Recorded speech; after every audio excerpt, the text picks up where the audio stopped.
G'day YouTube, welcome back to the channel. Today I wanted to show you guys how I made the carbon fiber frame rails for my TexomaRC cage slayer here.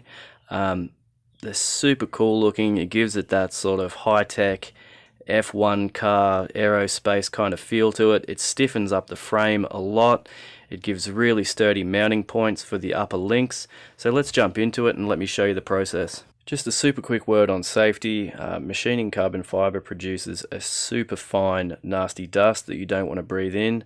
I've got this 3M mask that I wear. The workshop also has dust extraction and air filtration running the entire time. So don't skimp on safety. If you're going to do anything like this, make sure you wear a mask and be careful not to expose other people to the dust either. We're just taking a Sharpie and marking off the piece of carbon fiber we want to work with. I then attempt to cut through with tin snips, but the material's so rigid I wasn't able to cut all the way through.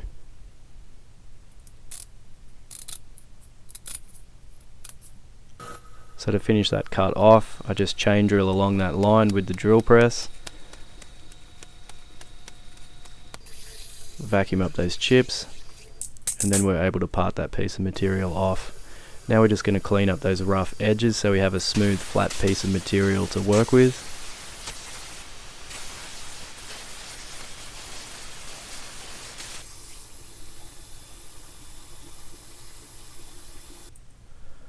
Next we're going to take a piece of masking tape and temporarily attach the plastic slayer rail onto the carbon fiber so we can drill and tap a couple of holes.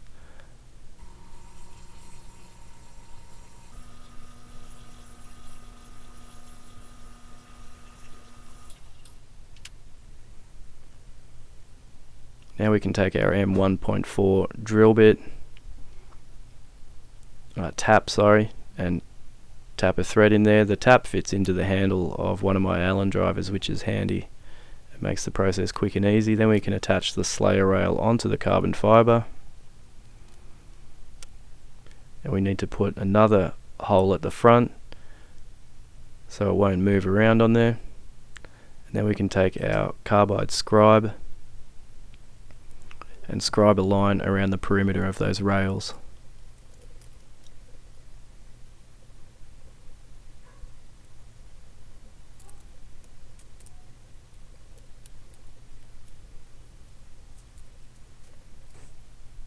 I'm just showing here that some of the radius on the slayer rails are a little bit tight for this 1/2 inch contact wheel that I plan on using.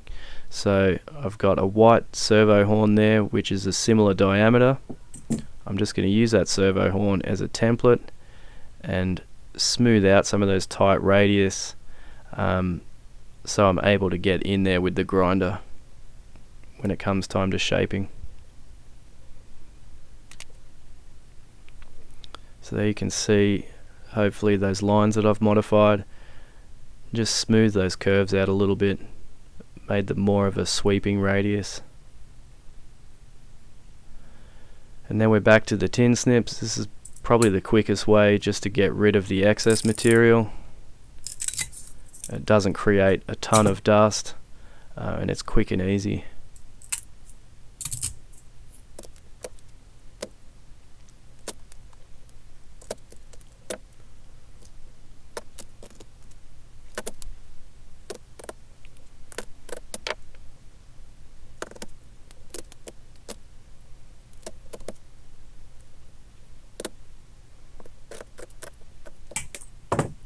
There we've got as much material removed as we can with the tin snips. We're going to head over to the grinder and just start shaping those outside curves with the flat platen. Just taking our time, grinding up to that scribe line, trying not to remove too much material.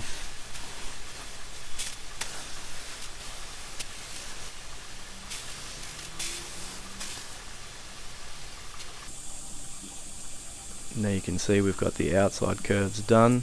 We move over to the contact wheel to do the inside curves. Again, just taking our time. The material machines very, very easily, so it's easy to take off too much. I'm not really applying any pressure, just letting the speed of the cutting belt remove the material.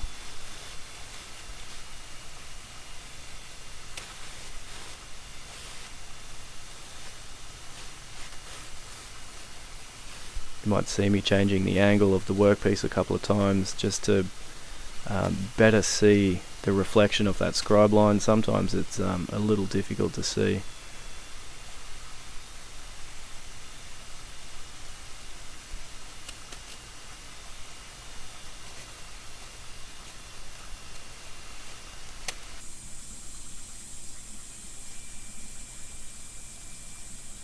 Now we have the inside and outside curves of the first rail done. Then we take the first rail and do the same thing, but we attach it to a new piece of carbon fiber. That way when we head back to the grinder, we're basically, instead of grinding up to a scribe line, we're grinding up to the first rail that we made, and that way it keeps the rails perfectly matched left and right. If you shape them individually, you can end up having two rails that are different shapes, so this is a good way to keep them nice and symmetrical, nice and matched up left to right. Just carefully bringing the new rail up to the same dimensions as the first rail that we did. Again, just trying not to remove too much material because we can't put it back on once it's gone.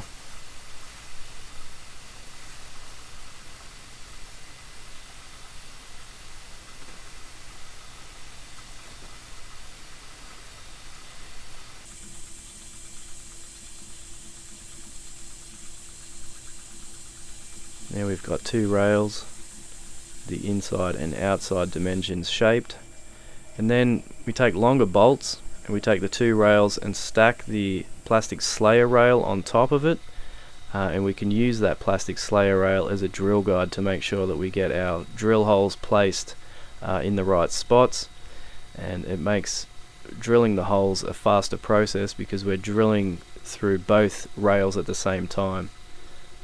That's a lot of tiny little holes to drill, so this speeds it up significantly, and again it makes sure it's symmetrical left to right.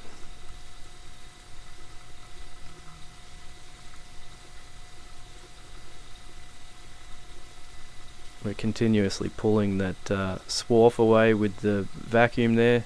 Try to keep the work area as clean and dust free as possible. There you can see the blue protective coating still on that back piece and all the holes we just drilled. So now we split the three rails apart and take a look at all the holes and make sure everything turned out okay.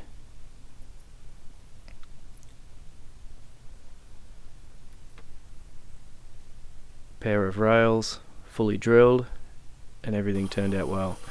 So the next step is a pretty tedious task of taking that tap, that M1.4 tap, and tapping out every single hole that we drilled. So I only show a small section of the tapping process. It takes a little bit of time. I'm doing it over a vacuum the entire time to pull that swarf away, and then we move on to 400 grit sandpaper, and you'll see in just a moment that material sands really easy. It's super easy to get a smooth finish on the edges.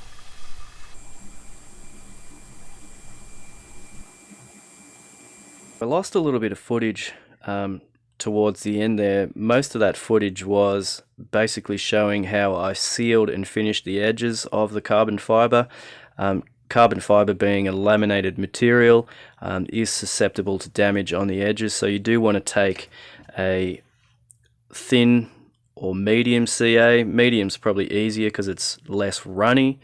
You want to take a Q-tip, and be careful not to use, I just drip the CA onto newspaper and just pick it up with the Q-tip and just do a really fine, just paint a really fine layer all around the edge. Set it aside to dry. If you want the edge to be black rather than the sort of graphite silvery color of the carbon fiber, you can use just a regular black Sharpie. That's what I did on these ones, and the edges came out like a near perfect piano black finish. So to get that surface finish, you want to sand the edges first with 400 grit, then go to 1200 grit. After the 1200 grit, you're ready to put the glue on. Build up 3 or 4 layers of the glue. Once that glue has completely dried, I wet sanded it with 2000 grit wet and dry sandpaper, and that'll get you that really fine finish. There you have it. That was something a little bit different to my normal videos. Let me know if you enjoyed it, if there's aspects that I can improve on. If you've got any questions, comments or ideas, leave them in the comments section down below. I had a ton of fun building these awesome carbon rails for the Slayer. I'm stoked with how they turned out. Thank you guys so much for watching, and I'll catch you on the next video.